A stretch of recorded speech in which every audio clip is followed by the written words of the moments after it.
Welcome to the Celtic Way Briefing Live. It's Friday, June the 23rd, and I'm delighted, absolutely delighted, to be joined today by match commentator and to talk to us all about South American football and particularly Alexandro Bernabei. Juan Arango, how are you, Juan? Doing good. How are you guys doing? Excellent.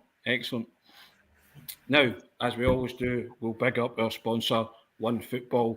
Download the OneFootball app, guys. The link's in the description for all scores, news, live broadcast, streams, match highlights. You know what to do. Hit that link and download the OneFootball app. And as you can see from the bottom of your screen, enjoy a free trial on us, the Celtic Way, for 30 days, supporting top quality journalism. Hit the button, boys. You know the score. www.celticway.co.uk/subscribe. Now, I'm also joined today by Sean Martin at Sean Martin TCW.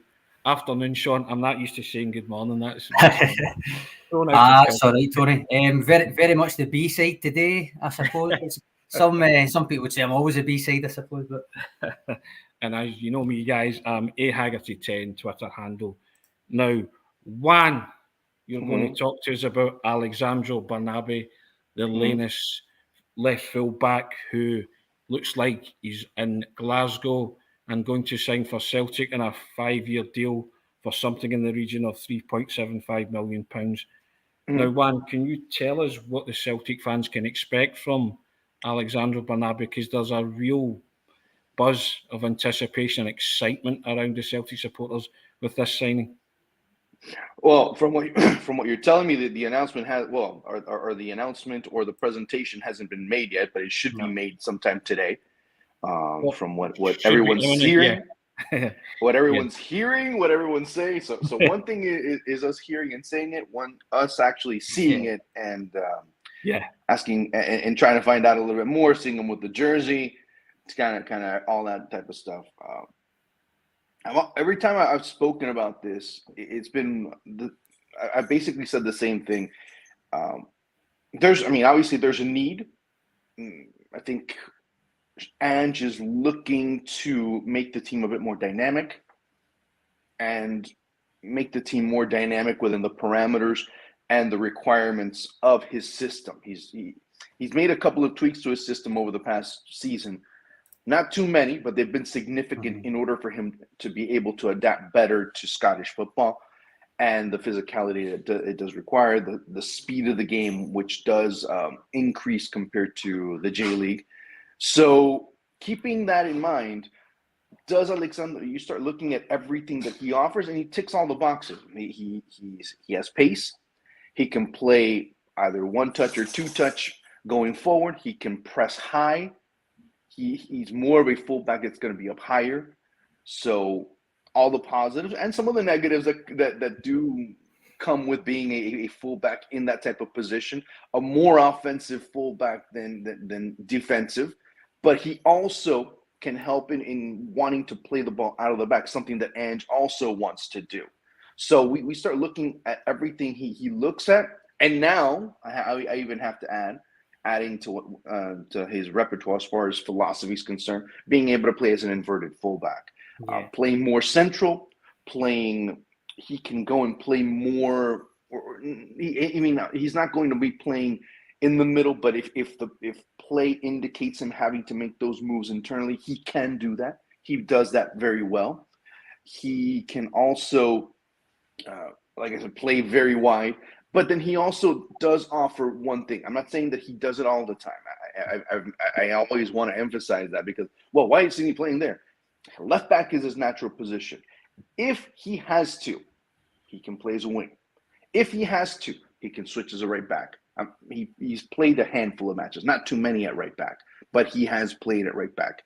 I think the last time that he did was back in, I think it was sometime before the fans came back in 2021. That was one of the last times, but that was because the coach did have him as a very a very malleable type of player that can be able to fit some holes. And it was more by necessity than by system. In this case, if need be, he can do that as well. So you do have that in him. Now, am I coming in selling you the greatest left back in the history of the game? No, I'm not. He's only 21. He still needs a lot of polishing. He is not polished yet. There are certain things about his game that still need perfecting. And if I told you that of any 21-year-old, you say, okay, fine, which is normal at 21. They're still not a complete player just yet. So I give you all this knowing that there's a player that's going to contribute, that's willing to contribute, and better yet, if the time comes, and I'm not already trying to ship him off of something. Yeah, that's like, oh, no, well, he's going to be gone a year. No. In the event that he does well, let's say in Champions League or in League, and he's on teams' radars in Europe, he's going to leave money in the coffers for Celtic and, of course, obviously for Lanús. Several players, Juan, both new and existing, have improved under Ange Postecoglou's kind of training regime. So I suppose, given the raw tools all seem to be there for Bernabei to excel, the key question is, to your knowledge, is he coachable in that respect? I think he is. I'm glad you asked that question, John, because he hasn't had any problems with coaches. Now, did he fit in? I mean, mind you, ever since he's been at Lanús, he's had 2 coaches. And in one, he fit in a better system than the other. The problem was, and hold on, there we go. Oh, I lost you there for a second. The problem was that the actual coach at Lanús, Miguel Almirón, when Luis Zubeldia left, he not only had to fix a lot of defensive mistakes that were being made. There was a lot of defensive gaps. There were a lot of problems. Mind you, keep in mind, Lanús at one point last year was the team that was conceding the most amount of goals in Argentine football. There was a problem defensively that was never really resolved by that coach. Miguel Almirón comes in. It takes him a little bit of time to be able to fix that. Now Lanús are a more defensive team, but it's kind of having that short blanket. You don't know if you can cover your feet or you're going to cover your head. So it's like if you keep doing – that's basically what Lanús was. They were, on top of being one of the highest scoring teams, they were also a team that conceded the most goals. Now they're a team that's more defensive, and now they don't have offensive firepower. So it kind of ends up being 2 different situations. And Bernabei, at times, when you played with high fullbacks and you were losing the ball or you weren't playing in certain phases of the game properly and counterattacks were coming, you're going to have your fullbacks always exposed. And that was quite evident in that style of play. So it depends on the system, and it depends how the system is being implemented in order to say, hey, he's going to do well. Is he coachable? I would say he is.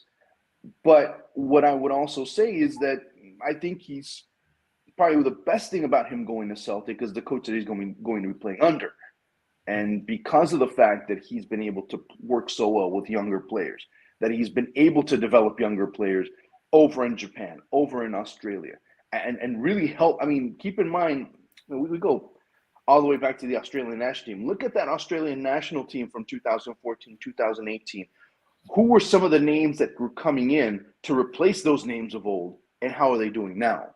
So you start looking at that. You start looking at a couple of cases in Japan and what he was able to do in Japan, and then you start saying, hey, you know what? This is not a bad coach to come into because he understands that. That's his background. That's what he's able to do.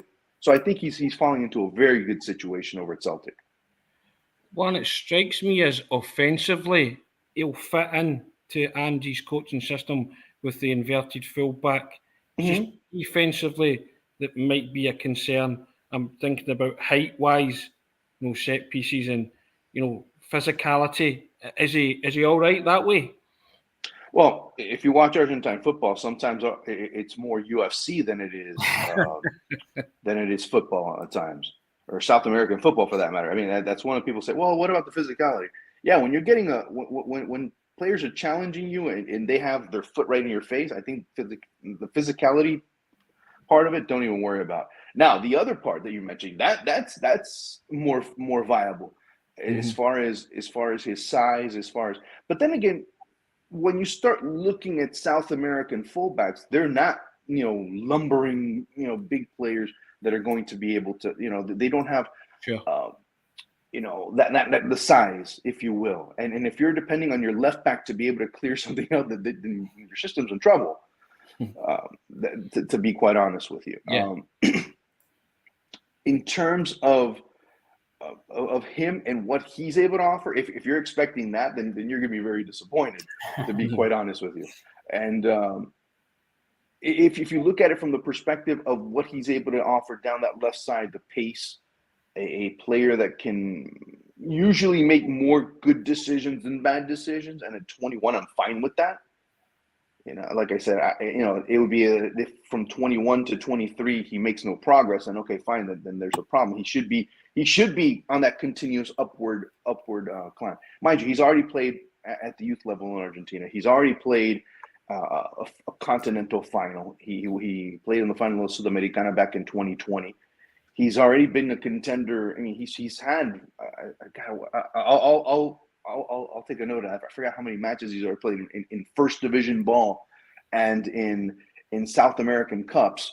So he has experience. I'm not talking about a kid that's just played 10. In many cases that has emerged from Argentina and hasn't played. He's only played a handful of matches, and all of a sudden the club, because they needed money, they shipped him off, which they do. But he already has his experience. He already has his 2-3 seasons in him that he's been able to play at the highest level with a good level of physicality and against some of the best competition in this part of the world. Would it be fair, given what you've just said there with the experience that he does have despite his age, would it be fair to say that he's still trading a club not particularly used to chasing success in the form of trophies for one that's judged almost solely on that? The thing, Lanús is a small club. I mean, it's a neighborhood club. So I mean, if I told you that, they contended, they competed for titles, mind you. They're a team that maybe weren't winning it. Maybe when you look at it from a European standpoint, you're not going to say, well, I know Lanús. No, if you talk about Argentine football, you're going to talk Boca River, and rightfully so. Lanús is one of those teams, the smaller teams, that has in the past few years tended to be more of a competitive side that has gone and been able to qualify for Copa Sudamericana, which is basically the Europa League of South America, to the Libertadores as well. So when you look at it from that perspective, a team that has the amount of limited resources, and keep in mind, I always mention this when people are talking. Another issue is the economics of South American football, especially in Argentina, because of the way that things are in terms of the economy there. I mean, inflation is kind of the thing that they've been dealing with for the past 25, 30 years. It's not something that's a talking point for the past couple of months. No, they've dealt with it, more than that, 30, 35, almost 40 years now, as far as inflation is concerned. And it's really hitting clubs. Clubs are having a hard time being able to sign players, so they end up finding ways to be able to sell players and not only sell players that maybe haven't even made their debut in the first division with their first team. So they're selling them off as quickly as they can in order to be able to make a buck, literally to only be able to make a buck. And that ends up being a major problem. And when you start looking at players like Bernabei, actually I just looked right now, 87 matches in first division for Alexandro Bernabei. So you start looking at the economics of football from an Argentine perspective, and 3.5 million pounds on up, it's a bargain. Go ahead. And on top of that, they end up getting a percentage of every sale that they end up having of this player from here until whenever. So when you look at it from that perspective, it ends up being, more out of necessity, and also it was basically time for him to go. If not, he was going to have to leave later on this year. Now, Juan, he's also been, it's said about him that he possesses a wand of a left foot, and he has an eye for goal. And I've seen the showcase reel, and he scored a couple of cracking goals. But that's something that will excite the Celtic supporters, because he is a converted winger, isn't he? So his natural instinct is to go forward. and be that kind of left wing back kind of type player. Now, I've seen a couple of the goals he scored on the showreel, and they're absolute beauties. But I mean, is that something that he will be looking to do? Get forward and have a strike at goal if he gets within range. Go forward. I mean, go forward and go. I mean, he bombs forward. That's what it is. He just, yeah. What he does. I mean, what he does is basically what Ange wants a fullback to do, which is basically stay up that high, and on top of that, I mean, just to give you a reference, because I mean, you know, it's not that something I'm recently discovering here. It's as high as basically being, you know, parallel, you know, to your number 9 to a certain extent. Is that a good thing? Attacking, yeah, but then the problem was always dropping back.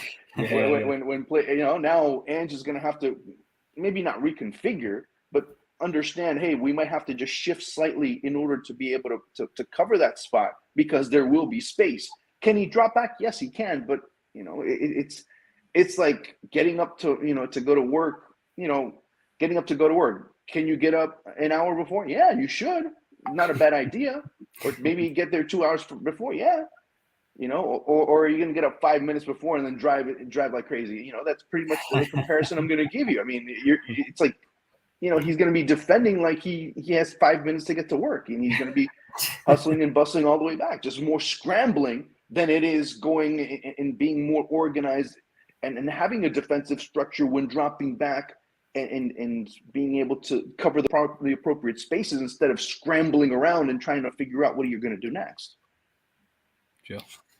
No, I mean, to kind of further the tactical stuff that you're talking about there, you've kind of covered this anyway, but the fullback role is, you're right in saying, absolutely crucial to the way that Celtic play under Ange Postecoglou. We've actually published our own in-depth scouting report on Bernabei on the website. If you could just perhaps expand on your thoughts on the tactical approach, and whether it's easy to say that he's capable of moving inside, but is it something that he actually does very often for Lanús, or is it going to be an adaptation? He's done it before. I mean, that was one of the things that he actually did, because he found the spaces, because he was able to drop into those spaces. I mean, and also he's able to, give me a second, hold on. Is that my dog like licking my leg? Come on. What was I going to say? Oh yeah. In Lanús' system, he was required to do that. Not only he also found those spaces because of the way that in that 4-2-3-1 or 4-2-2-2 kind of formation that Lanús was playing. There were, you know, with the two forwards that were being marked, they'd end up taking the central defenders. So there were also spaces that the midfielders, when they would go on attack, they would end up going up wide. So all of a sudden there's a pocket of space. Instead of him trying, he had one of two decisions. He would either go and overlap, which obviously is the normal route for a number 3 to be able to do. But on top of that, he was able to make diagonal runs, which ended up making him basically another attacker. So he does both. He can go into both functions. He can go and be that player that goes all the way to the byline and send the crosses in, but he's also a player that can come in, get that ball internally, and be able to make those runs to either distribute or shoot, like you've seen, like many of you have seen during in those reels where you've seen some of his amazing goals. He does get the spaces, and obviously, if the marks aren't available to cover him, he's going to take an advantage from outside and try and shoot, or maybe comes in and becomes that extra attacker. I mean, he's been able to do that. That's something that's within his repertoire that's very realistic to see every so often. Juan, can I ask, everybody saw the footage of him being sent off for Lanús in the last game that he played for them. Is there any question over a suspect temperament, or was that a one-off incident, isolated incident? It's both. He does have a very fiery temperament. Right. Okay. And yes, he it's not something that you see him, you know. There's a couple of players that every time you see him on the pitch, you go, "That's a walking yellow card." I mean, he just steps onto the pitch, and you know, you might as well just give him a yellow card now because something's about to happen. No, he's not that. He definitely isn't that. I mean, Now, that being said, he had so far in his career, he's had about 13 bookings, which doesn't seem so bad. I mean, it doesn't seem so bad, but you see that there is a temperament. There is that type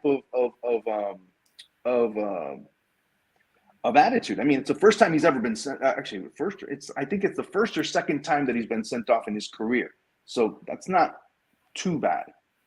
Now, don't make a habit of it, But you know, I mean, as a fan, you want to see temperament, you want to see fieriness, you want to see passion. Now, you don't want to see too much of it, because then you're going to be a player that's going to be sent off every third or fourth game. Then you end up being a detrimental aspect to your team. But you do have fire, you do have intense, you do have a player that's going to come in and give you his all. That's for sure. I think that was his first sending off since November 2020, I think, if I remember correct. But yeah, something like that. But actually, so it's not like he's getting sent off every second week. So yeah, exactly. Yeah, that ends up being a problem. It actually was his first straight red. If I recall, the other one wasn't a straight red. I don't remember off the top of my head, but it for sure it is his first. It guaranteed it is his first straight red. That's for sure. One of the things that we hear Ange Postecoglou say very often when it comes to transfers and his recruitment process in general is that he doesn't just sign players; he signs people. With that in mind, to the best of your knowledge, what kind of personality? I know we're kind of touching on that with the on-field stuff, but just what kind of personality would you characterize him as, whether it's on-field or off-field? Look, to be honest with you, you don't hear a lot of, look, Argentine football right now finds itself mired in a couple of players having some scandals. I mean, Sebastián Villa of Boca finds himself maybe tomorrow getting arrested for sexual abuse. And it's the second time that it's happened. You hear a lot about, players that, they might go out and have a little too much fun. But I mean, out of those players, if you end up putting up those two examples, that ends up being about 0.006% of the players in Argentine football. Yeah, do some like to go out and have fun? Yes.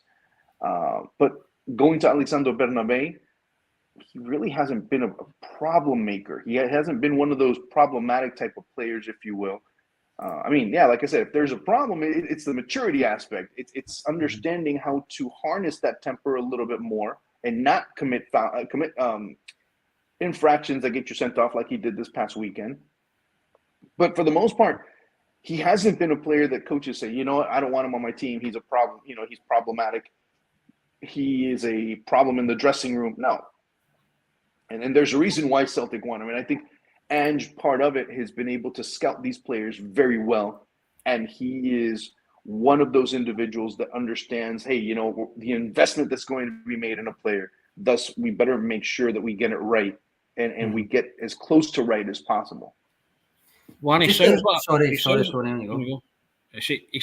player that's going to excite the Celtic supporters and get them up off their seats in both ends of the park. Going forward, they're going to be really excited, and in defence, they're going to be like, "Oh no, tearing their hair out." It could be something like that. It could be something like that. I mean, it could be like you guys just lose your voices because of a goal that he helps construct or he scores himself. But at the same time, with the amount of time, where are you? That type of thing. I'll just keep it at that. What do you do? That type. Then you can end up having that as well. As far as what he offers, I mean, every time I'm asked about a certain player coming out of South America, what should we expect? Look, expect for the most part. I mean, there's very few exceptions. I say, oh man, I don't know, with the intent of trying not to say that you might have a problem here. Or you're not getting what you're being sold. It's very, very rare that I say that. What you're getting with him is a hardworking player that's going to go in, put 100% each time he steps onto the pitch.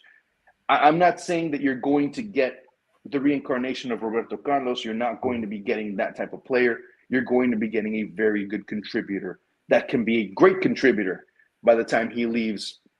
By the time he leaves your club, and most likely ends up going to. I mean, if you ask me, I could see him in England. I could see him in Spain, not at Real Madrid or Barcelona or at Manchester City, Liverpool, Chelsea, whatever. I could see him at a middle of the table team or a team that's competing in Europa League, maybe even trying to sneak into the. Oops.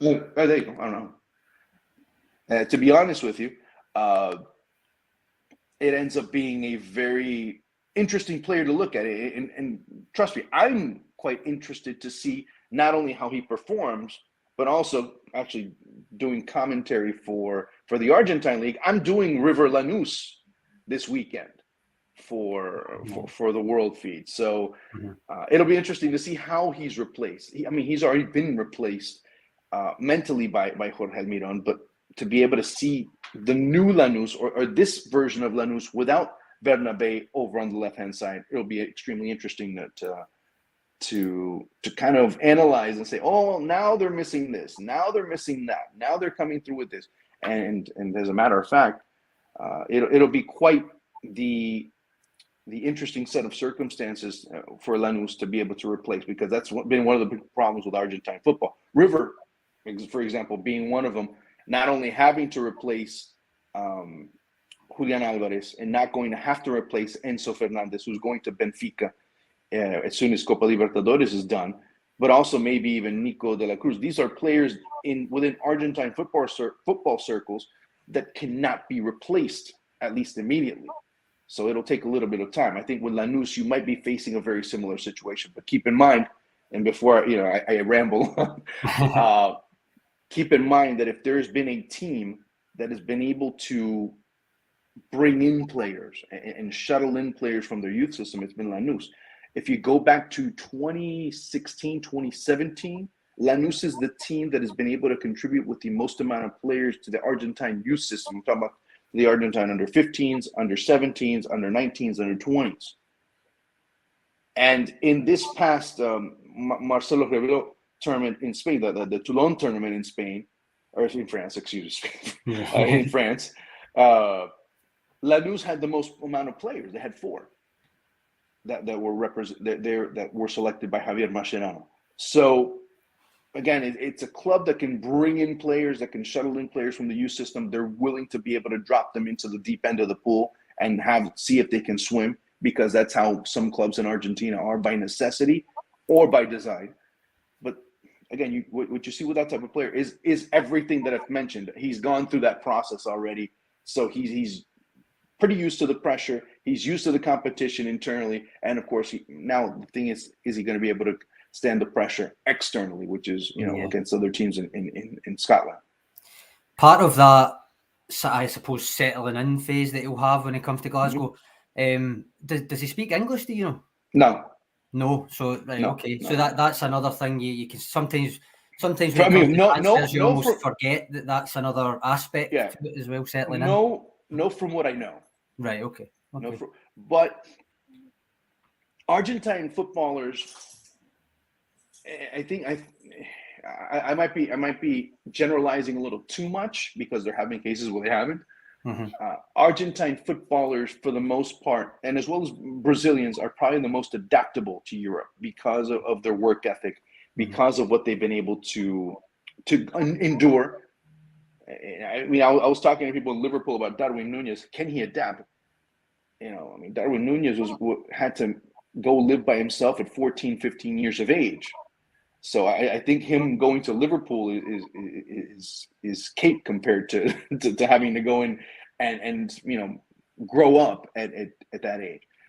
A lot of these players have had to grow up at a very young age for various reasons.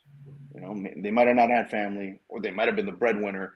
They were looking to get educated and they haven't. So they're kind of looking to get educated other ways, because football does offer that. For many of them, it is going to be a cultural education. For him, it's going to be that.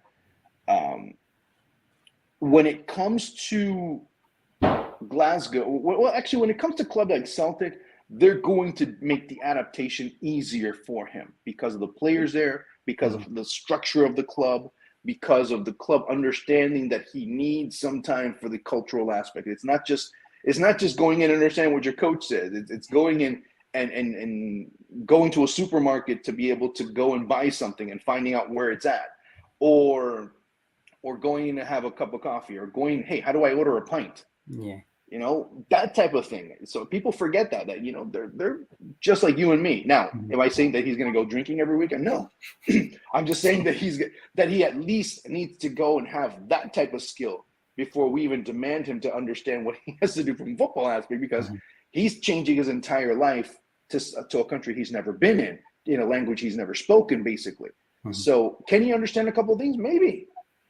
But keep in mind now that and again, this is more what Javier Mascherano has looked to implement ever since he's taken over as a youth coach, and why it's so important. He's told them, look, I need you to read more. I need you to go and learn a new language, particularly English. I want you to go do that. So many players have that.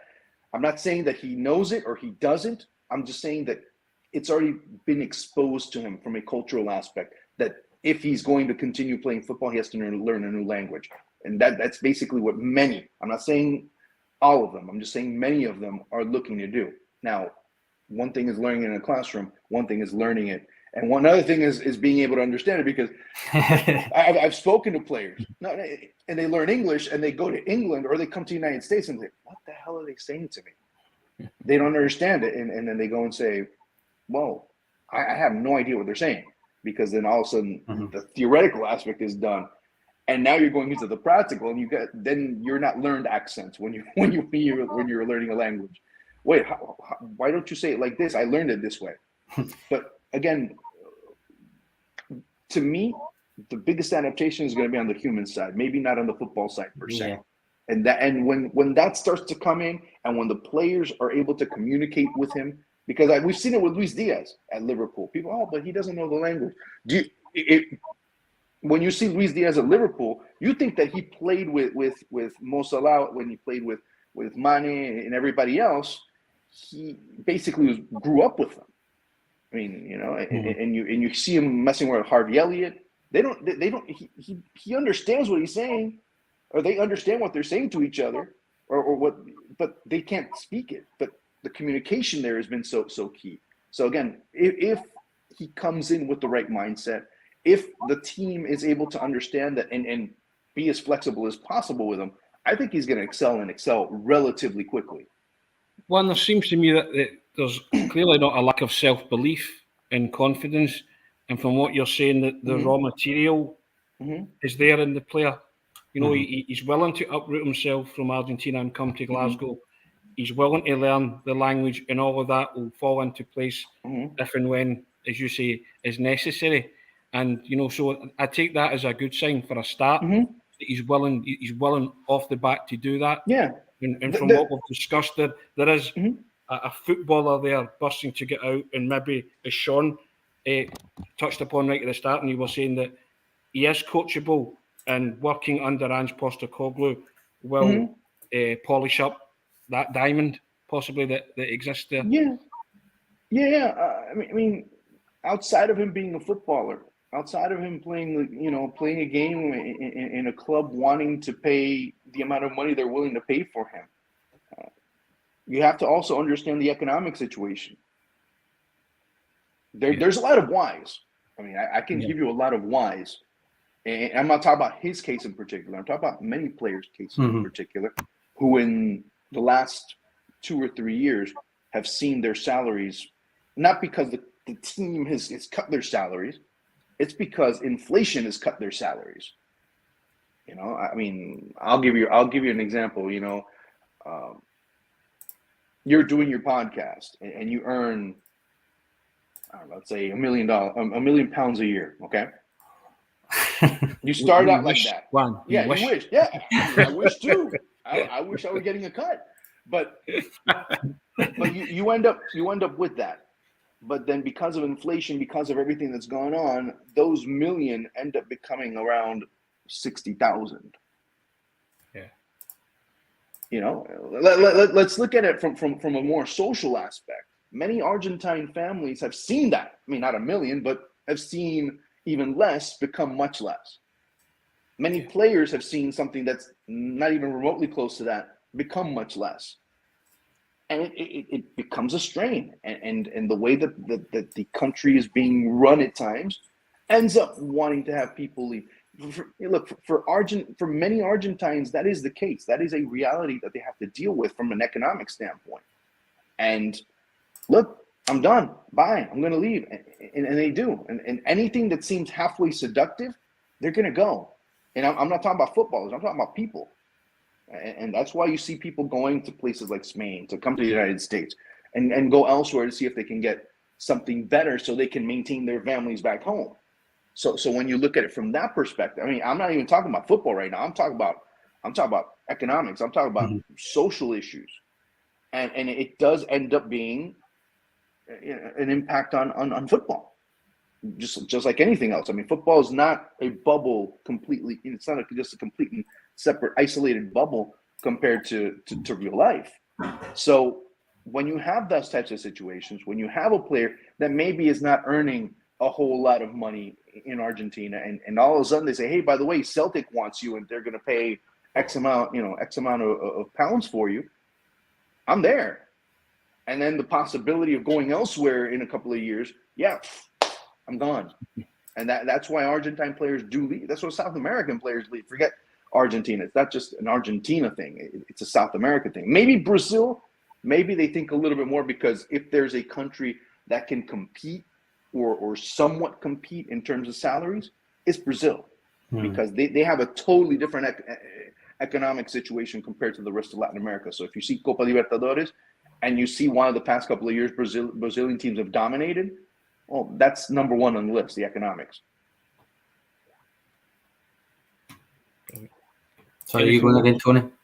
No, anything more to add, Sean? You get more questions? No, I mean, you've very much covered comprehensively the kind of the overview of not only him but the circumstances surrounding it. What I would say, there's a few comments here, including a couple of light-hearted ones saying, well, no one in Glasgow speaks English anyway, Sean. No point learning English of going to Scotland, all that kind of stuff. I mean, I have to go back a bit. I think there's two players, or three players that played recently from Argentina in Scotland. I think all three, or at least the three that I know, all played at Dundee United, I think it's Dundee United. Dundee. If you look even further back, the only Argentine I can recall, mind you, is Claudio Canigia over at Spurs, and he didn't over at Rangers, excuse me. I don't recall him knowing English, but I'm not comparing Alexandro Bernabei to Claudio Canigia in any way, shape, or form. But if you have the talent, I think the language can wait a little bit. Yes. And if you can say, signs, like my friend used to say when he was living in Argentina, it's like, hey, as long as I learned the signs and the dirty words, it's all good. So as a matter of fact, maybe some of the Celtic players will end up learning some of the bad words in Spanish. I am sure that will happen. Absolutely. That's sure that will be the case. That's Juan. You know that's going to happen. Guaranteed. And I think that's where the cultural exchange will start. Yeah, exactly. Swear words. Exactly. Swear That words. tends to be where it starts and where it ends as well, usually. I suppose the problem is they start using them on you. A good way for us to end it is just to point out that if I suppose it's still an if, but when this signing does get over the line, he will be the first Argentinian to play for Celtic. So it's a historic signing, regardless of how he actually does after it. I suppose those of a certain vintage, you mentioned there, you knew some Argentine players playing for other clubs in Scotland. Those of a certain vintage will remember that there were actually 6 Argentinians on trial with Celtic back in 1998, but none of them were actually signed. So Bernabei will be, if he signs, when he signs, the first Argentinian to go into the first team. It is just a historic aspect that will go down in the annals of the club regardless now. Yeah, I mean, when I heard that, I was like, wow, really? Yeah, oh my God, wow, look at that. You know, I thought that there were, and then you start going back, and you're like, no, there weren't. Wow. So to me, that ends up being, you know, kind of an interesting little tidbit as far as that's concerned. And of course, he's gotten some coverage. Obviously, it ends up being upstaged by Enzo Fernandez, you know, signing over at Benfica. But yeah, it's had its coverage, and I think it's quite interesting to see what he's going to do at Celtic, and of course, you always wish a player doing well because it's something that is part of the evolution of the career, and also more importantly, it's part of what they're looking to do in their career. I think the Celtic fans are just excited to see what he does bring to the table. And thank you for what you brought to the table today. That's been really enlightening.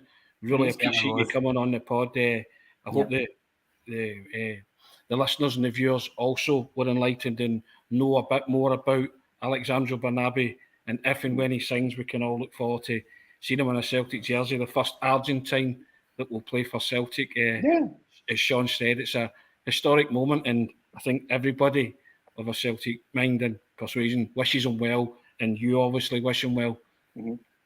Yeah, I mean, from a journalistic standpoint, you know, and the human side, you want players to do well, because especially if he does well, then all of a sudden it does open a new market for teams like Celtic, for countries like Scotland, because many say, well, Portugal, which is fine too. But then rarely has Scotland ever been talked about until maybe the past couple of years because of what Celtic have been able to do, because of what Rangers were able to do getting to the Europa League final. And, of course, the expectations now of Celtic having to do something in Champions League. I mean, it's not something that, well, you know, we're glad, you know, you're not going to – I doubt that Celtic fans here are saying, well, you know, if we get the Champions League and you know, we end up just coming third, it's okay. No. Celtic fans want their team to be able to get into the next round of Champions League, and whatever happens after that, then, you know, we'll celebrate it, or it ends up being kind of, you know, that cherry on top, if you will. Yep. We've got a few comments just thanking you, basically, Juan, for your contribution. Hey, no, actually, thank you. Actually, I appreciate everyone that has been sending me messages. I've had a lot of messages. I even had to put something on YouTube and on TikTok because they were asking, look, this, I'll tell you what they're offering. This. Am I saying he's going to be great? No. You know, is it going to be? Is he going to get updates in Argentina? Yes. And again, it's quite exciting to see, and it's interesting to see that a player like this is getting so much attention there, and of course, you know, many Lanús fans will probably end up worrying. Well, maybe not, and it's not Celtic's fault. I'll explain why. Banfield is their big rival. Okay, well, actually, maybe they will, because since your jersey is more like hoops. They can wear, and all of a sudden, because Banfield is green and white as well. I see. And then, but there's a vertical. So if you don't see Lanús fans wearing Celtic jerseys, you can understand why. So that's one thing that I just want to let you know from the get-go. It's not that they hate you because you took their player. It's just, man, you know, I mean, it's like saying, hey, you know, I don't know. A Celtic player ends up going to Boca, let's say hypothetically, and all of a sudden Boca's alternate jersey is all blue. I doubt that you guys are going to make sure that Boca jersey that Boca crest is as big as possible. So you go, this is the reason why. You know, all of a sudden you're wearing that blue jersey. You're not gonna be, hey, proudly wearing it, knowing you're a Celtic fan. I know that for sure, and vice versa. I don't think, you know, Rangers fans would be wearing, you know, would be wearing a Banfield jersey either. So. Well, as you can see, all the comments are coming in saying thanks to you. They're sick of the sight of me and Sean. I think they appreciate your invaluable insight into Alexandro Bernabei. They see myself and Sean every day. So yeah, I thank you so much for appearing. Yep, very much no appreciated. Very kind to give of your time. No problem. Thanks for the comments, guys, and the interaction in the comments section. I'm sure you all agree he's been a wonderful guest. Juan Arango, match commentator, South American football expert extraordinaire, call it what you like, but it won't be the first and last time we'll get you on. I hope not. I hope not. Because I'm sure your man. Maybe we can do a show. Bernabei will Maybe we'll do a progress. show from Glasgow. Yeah, well, Nice. exactly. Yeah. You're more than welcome. You're Oh, more than okay, welcome. cool. Don't welcome me thank too you much. so much. I might stay longer than you might want me. Look forward to seeing you in Glasgow if you come over. We'll roll the red Sounds carpet good. out. All right, but listen, thanks. Thank you so much. Really loved that. Really appreciate it as well. Yeah, Cool, very hey, much appreciated. I appreciate Thank being you on. very much. Thank you. And I'll Thank you, just guys. wind up by saying thank you to our sponsor again, One Football. Get downloading the One Football app, guys. Links in the description for scores, news, transfer rumours, gossip, match highlights, you name it. You can immerse yourself in the digital football experience and have the best personal one out there. And running along the bottom, you can still enjoy a 30-day free trial on the Celtic Way. Just hit that subscribe button, www.celticway.co.uk/subscribe. One first-class contribution. Sean, as always, top class. And thanks very much for everybody that tuned in. Take care. And on top of that, I do match commentary for One Football. So, I can vouch for that, ladies and gentlemen. Good stuff. Thanks, guys. Take care. Thank you.